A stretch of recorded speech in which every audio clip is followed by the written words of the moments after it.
A modified natural cycle versus true natural cycle, they can give a similar pregnancy rate, or they may give worse pregnancy rate in a modified natural cycle, or there can be no difference in live birth rate. It was in the latest network meta-analysis that there is no difference whether you use natural cycle or whether you use modified natural cycle.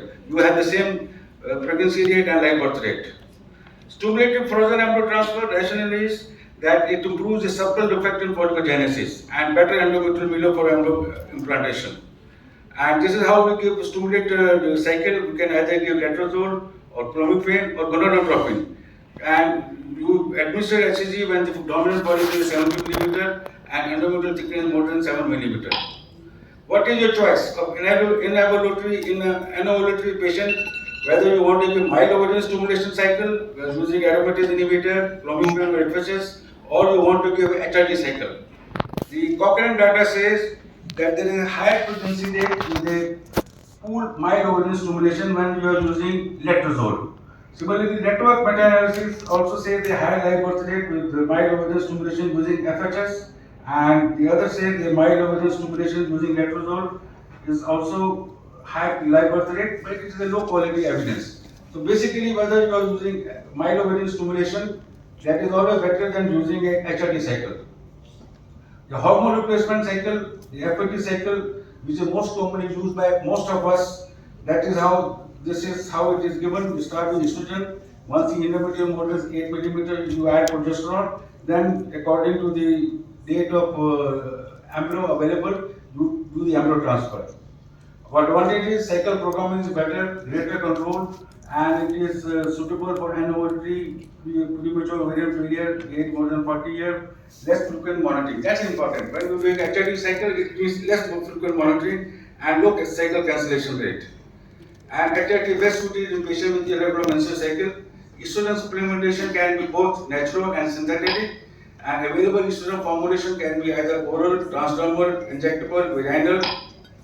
The side effect of oral is nausea, gastritis, nausea, increased risk of breast cancer, and less bioavailability of oral estrogen. And the transdermal is better over oral. It doesn't cause venous thromboembolism, and it avoids the first bypass metabolic side effect. And it also maintains a E1 to E2 ratio almost 1:1, which is more physiological. Oral is making it 5:1. And the impact of serum estrogen level prior to progesterone administration in artificial prepared embryo cycle, whatever might be E2 level before you start progesterone, it has no effect on in terms of live birth rate after frozen embryo transfer. This paper published by Sherry Mackins in very recently, 2020. So we are not bothered about the level of E2 before we start progesterone level. That is not going to affect the live birth rate and the frozen embryo transfer. What type of estrogen, whether we should use constant dose or whether we should use increasing dose, there is no effect. This was published in 2016. Similarly, outcome with oral or transdermal, there is no difference. So let us be very clear whether we start fixed dose of estrogen or we start incremental dose of estrogen, whether we give oral or transdermal, it is not going to affect the outcome. We have published a paper about comparing oral with estrogen with transdermal. 100 we took under 100 patients, and the study was published, and our conclusion was that transdermal estrogen is equally efficacious as oral, with having added benefit that it is better patient comfort and less side effect and better safety provide. That is the only difference between oral and transdermal. Hormone replacement therapy for hormone replacement cycle FAT with ovarian downregulation using analog. Dr. Abha was mentioning that it is a coming back of GnRH analog, and the thing is when we are using analog for downregulation, you need a long time. You have to give them a long thing, and it increases the workload in the IVF unit. It can be useful in cases of adenomyoma and endometriosis and history of cycle cancellation, premature urination in the previous cycle.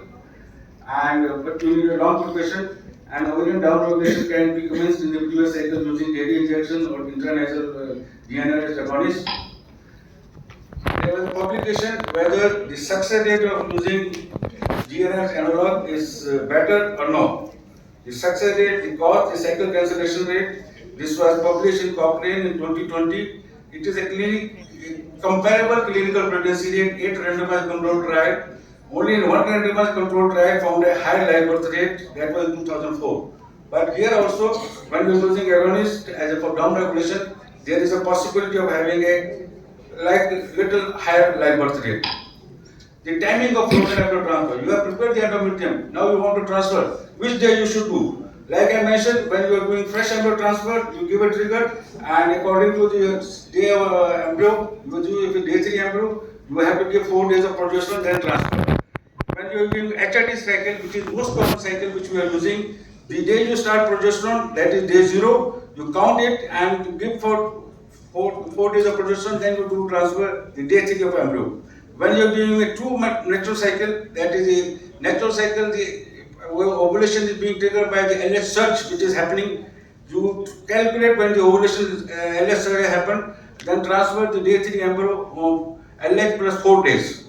When you are doing modified natural cycle, you are giving a trigger, SCG trigger, like what you are giving in a fresh cycle. You give SCG trigger, then SCG trigger will take almost 36 hours to act before the ovulation happens. So you have to transfer the embryo SCG plus 5 days. So you have to add 1 day extra when you are doing modified natural cycle.